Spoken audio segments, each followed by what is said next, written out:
Sao Paolo. The Brazilian presidential elections just happened last night, where Jair Bolsonaro, the far-right candidate, won 55% of the vote and is set to be the new president. Jonathan's been there with activists, anti-racist activists, socialist activists on the ground.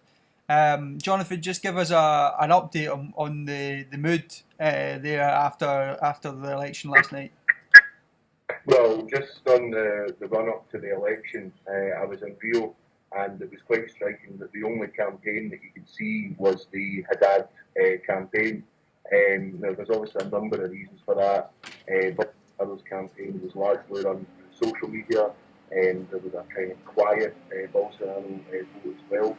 And yesterday, just before going along the election coverage being put on by the Haddad HQ in Sao Paolo, there was a sense that perhaps with a late tightening of the polls, something could be pulled off. But as expected, of course, Bolsonaro won. And standing in the headquarters of the Haddad campaign was like nothing I've ever experienced before. People were in tears, people looked frightened and scared. That was combined with people dancing and showing and displaying their tenacity when it comes to now opposing Bolsonaro. But there was real fear in the room, and with good reason. The consequences of this are going to be grave for millions of Brazilians. So just give us a sense of what are people talking about as what are they expecting now in the coming days? There's a big discussion here about, does Bolsonaro mean what he says? Is he really going to kind of outlaw leftists, ban activism? Do activists on the ground are they taking that as what they expect to happen, and is there going to be resistance to that? So it's not just a question for activists, it's a question for women, for black people, for all minorities, the LGBT community, who are now under really serious threat. Now, part of the reason for that is because the reactionary views and the violent methods are now going to be hardwired in to the state, hardwired into the military police. And that's going to mean that taking part in things like activism and building opposition to Bolsonaro is going to come with risks. And no doubt whatsoever about that. Lots of people who voted Bolsonaro, I've discovered, believe that the hype that's been built around the attitudes of Bolsonaro is quote-unquote fake news. I think they're in for a huge shock. I think it's absolutely disgraceful that neoliberals outside of Brazil are elated about the result because it suits the markets, it suits privatisation, neoliberalism and all the rest of it. But all of that said, there is already planned demonstrations to take place tomorrow, that's Tuesday, all across Brazil. And I think these are going to be absolutely massive demonstrations. I'll be on the one in Sao Paulo, but the question that is going to come tomorrow, in my view, is how this will be dealt with by the state. And so there has been an immediate response from the anti-Bolsonaro movement, and we'll see how that develops tomorrow. And just give us a sense of what people are telling you about how this happened. This is someone who is the head of a party, the Social Liberal Party, that in 2014 got 0.38% of the vote.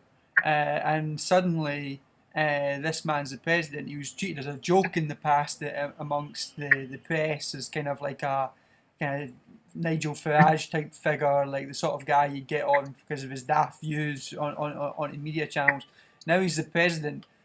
What are activists saying about how this has happened? There's a combination of reasons, of course. There has been the jailing of Lula. By the way, if he was to stand in this election, it's pretty uncontested that he would have won. But not only was he jailed, he was not allowed to stand. It's worth saying that the UN even intervened to say that he should be allowed to stand. And he's had no communication with the outside world either. The whole of the Brazilian elite, the business elite, the corporations, the markets, have got behind Bolsonaro. So big money and the corporations, the multinationals are behind Bolsonaro. And he's conducted a campaign using social media, which has had investment of millions and millions of dollars, which has infected so much of the political debate. This is mainly composed, if not all composed, of lies about the left, about the Workers' Party, about all kinds of things that are related to progressive movements and all the rest of it. It's been a vicious online campaign, reminiscent, I should say, of the Trump meme base, of some of the stuff that we see across Europe, but really targeted and financed by an elite network of business people in Brazil. Now, there is, of course, another dynamic here, which is that the left, when it comes to power, has to change people's lives, otherwise it leaves the door open. So we have to remember that the Workers' Party's programme lifted millions of Brazilians out of poverty. But even at that, we're looking at fairly modest reforms. So it highlights just how vicious neoliberalism in decay really is, that they would rather fascist, that they would rather a potential of a military dictatorship than they would even modest reforms, even modest levels of wealth redistribution, and so on. It's the same story over and over again, and I think now many people across the world are waking up to that process. Of course, Brazil has went through its worst recession in history just a few years ago. Its the economy declined by 7%. There's been a wider pushing back of what was called the pink tide, the advance of socialist governments and socialist parties across Latin America over the past decade or so. How much should people here looking at the elections, how much should they put it down to Latin American factors, and how much is it part of the same wave, as you said, that brought Trump to power, that's seeing the populist right rise in Italy and in Europe as well? Well, every country has, of course, got its own specific conditions, its own history, which, of course, informs and shapes the political debate. So, for example, in Brazil, it's a relatively young democracy, only comes out of military dictatorship some decades ago, and therefore there are, of course, specific circumstances which we have to explore. However, all of that said, that there is now a clear method being applied by the neo-fascist right in Brazil and across the world. And this, what I think is so important about what Brazil is kind of a concentration of all issues. So new parts of the Amazon are going to be opened up to super exploitation. Indigenous lands are going to be opened up to mining. This is a boon, of course, for the corporations. You're going to have US geopolitical interests now met in Brazil. You're going to have international capital like vultures descending on the country, because everything is now up for privatisation. And this is all backed up by the repressive nature of now the Brazilian state. Now, what we can say is that if you look across Europe, every single time that the so-called moderates attack the radical left, in doing so, what they are really doing is opening the door for other insurgent tendencies and other insurgent movements, and that includes the far right. So what we're seeing now, in my opinion, in Brazil, can extend as a process into Europe, into America, and the kernel of it really is that when it comes down to it, the elites in whatever country are going to prefer authoritarianism, repression, even fascism, than they are redistribution of wealth and power and a new economy. They'll do everything they can to defend their interests, even if it's short term, even if the consequences are grave for people's lives. There's been talk of suppressing the landless workers movement in Brazil. Brazil has a very strong workers' movement traditionally. Um, what are we going to see now? Is this a bit different from Trump? Whereas Trump came in and people were talking about, is this fascism? But is what we're seeing in Brazil, is it a more extreme version of that, in the sense that Bolsonaro is more committed to attacking working class organisation, attacking the left, a very strong tradition of leftism, working class organisation in Brazil? What sort of struggles are we going to see going forward from here now in Brazil? So this is a good question because it's so easy for people to say, "Oh, this is like Trump in Brazil," but it's of a completely different order. I mean, Bolsonaro is talking about jailing or sending to the airport the political opposition. I mean, I could list a whole range of quotes that he's used throughout the campaign, but this is really serious. I mean, it's already the most dangerous place on earth because of the Amazon to be an environmental activist, and that's going to shoot through the roof. They're going to shut down the environmental ministry. They're going to take away basic democratic and civil rights.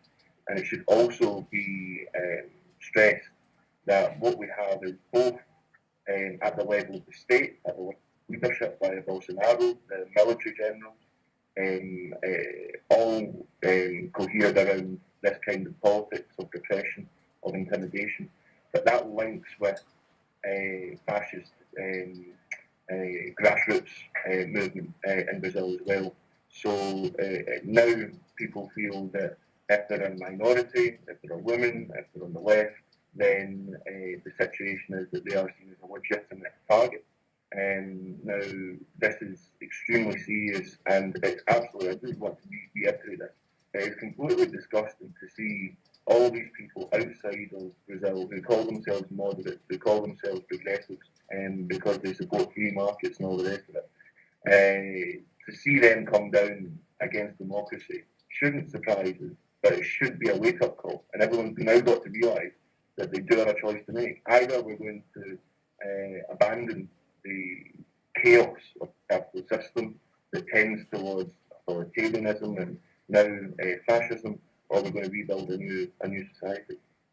Just finally, you said you're joining a demonstration tomorrow, and then you're going to be returning to Scotland. You're going to be discussing what you've seen at an event that we're hosting with you on Friday evening, a CommonSpace forum. We're going to talk about all these issues in more detail. If people want to join that, that's 7 p.m. at the CCA in Glasgow on Sao Paolo Street. Just finally give us your kind of final thoughts on, what you've seen since you've been in Brazil and what you're doing in your last couple of days there. Well, I think to end on a positive note as far as we can be, given the situation, I've met with lots of activists on the left, and they are extremely determined people. They are courageous, and they are absolutely not going to be paralysed by this particular event that's taking place with the election of Bolsonaro. So it's a testament that they've already set up demonstrations. Now, I should say that, this isn't like a demonstration in Glasgow where, you set up a Facebook event, you turn up and you make your point known. I mean, people are going to the streets tomorrow fully aware that there's going to be a high risk of being tracked down on by the police, even by the military. So the fact that they're doing that already, I think, gives you an indication that yes, Bolsonaro has come to power. This is a disaster that we can't take it over. But there is certainly a resistance in Brazil, which numbers in the tens of millions. And it's my feeling, after talking to these people, that they are, in the end, going to overcome what is going to be a very difficult and dark period in Brazil. So a positive note to end on. Jonathon Shafi from Sao Paulo, thanks very much for joining us. Thanks.